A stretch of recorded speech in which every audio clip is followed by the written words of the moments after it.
जय श्री कृष्णा। आइए सुनते हैं आज गुरुवार के दिन साईं बाबा की कथा। शिरडी के साईं बाबा की जो भी मन से पूजा करता है या फिर केवल याद करता है, वह उनकी झोली भर देते हैं। आज के दौर में साईं बाबा के बड़ी संख्या में भक्त हैं। गुरुवार का दिन साईं बाबा को समर्पित है और अपनी मनोकामना की पूर्ति के लिए आप इस दिन व्रत रख सकते हैं। साईं बाबा की हर कोई पूजा करता है, चाहे वो किसी भी जाति या धर्म से क्यों ना हो। वह हर किसी की मनोकामना पूरी करते हैं।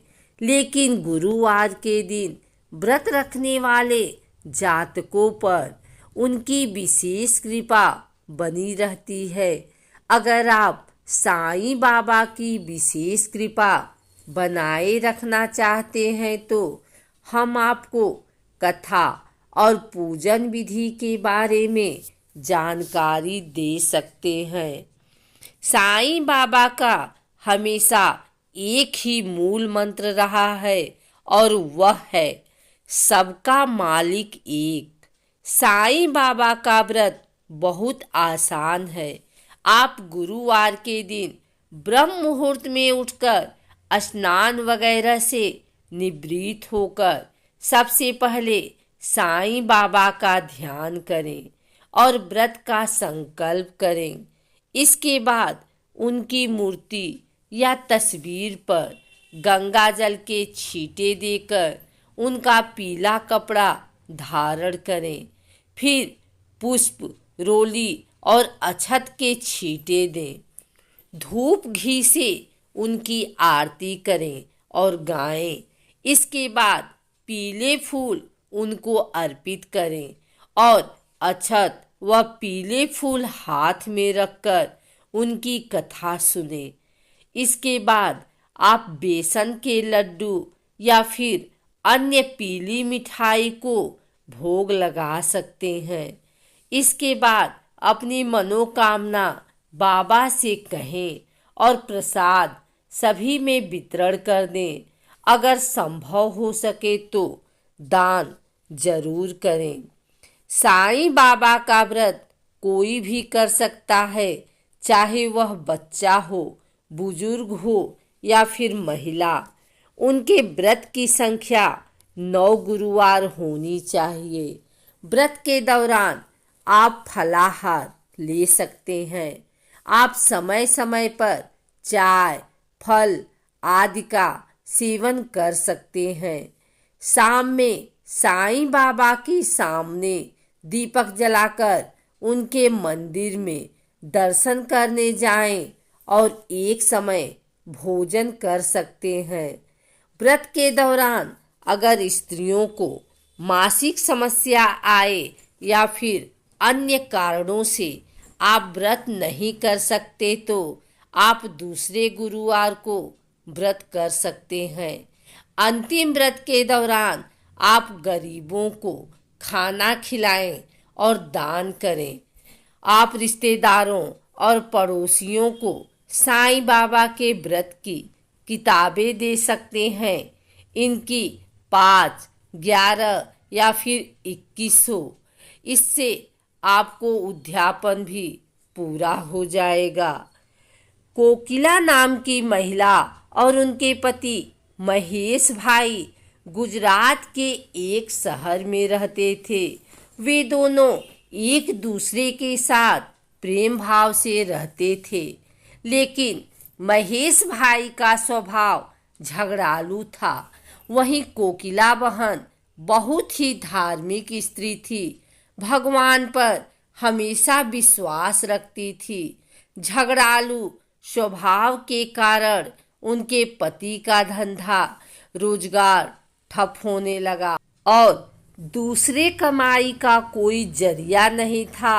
रोजगार ठप हो जाने की वजह से महेश भाई अब दिन भर घर पर ही रहने लगे और अब उन्होंने गलत राह पकड़ ली। खाली रहने के कारण उनका स्वभाव भी अधिक चिड़चिड़ा हो गया। एक दिन दोपहर का समय था। एक बुजुर्ग इंसान दरवाजे पर आकर खड़े हो गए और उन्होंने दाल चावल की मांग की। धार्मिक स्वभाव की कोकिला बहन ने दाल चावल दिए और दोनों हाथों से उस बुजुर्ग इंसान को प्रणाम किया। बुजुर्ग ने कहा, साईं सुखी रखे। तब कोकिला बहन ने कहा, बाबा सुख मेरी किस्मत में नहीं है। और फिर उन्होंने अपने बारे में सभी जानकारी दी। तब बुजुर्ग इंसान ने कोकिला बहन को साईं बाबा के व्रत के बारे में जानकारी दी। उन्होंने कहा कि इस व्रत के करने से सभी मनोकामना पूरी होगी और बाबा का आशीर्वाद हमेशा उसके घर पर बना रहेगा। बुजुर्ग की बात मानकर कोकिला बहन ने 9 गुरुवार व्रत किया। जैसे बाबा ने बताया सभी कार्य किए। उसके थोड़े समय के बाद घर में सुख समृद्धि बढ़ गई। दोनों पति पत्नी सुख शांति से रहने लगे। उनका धंधा रोजगार फिर से चालू हो गया और महेश भाई का स्वभाव भी बदल गया। एक दिन कोकिला बहन के जेठ जेठानी सूरत से आए। बातों बातों में उन्होंने बताया कि उनके बच्चे पढ़ाई लिखाई में ध्यान नहीं देते हैं, जिसकी वजह से वह परीक्षा में फेल भी हो जाते हैं। तब कोकिला बहन ने 9 गुरुवार साईं बाबा का व्रत रखने को कहा और उनकी महिमा के बारे में बताया। साईं बाबा के भक्ति से बच्चे अच्छी तरह पढ़ाई लिखाई कर पाएंगे, लेकिन इसके लिए साईं बाबा पर विश्वास रखना बहुत जरूरी है। सूरत से उनकी जेठानी का थोड़े दिनों में पत्र आया कि उनके बच्चे साईं व्रत करने लगे हैं और बहुत अच्छे तरह से पढ़ते हैं।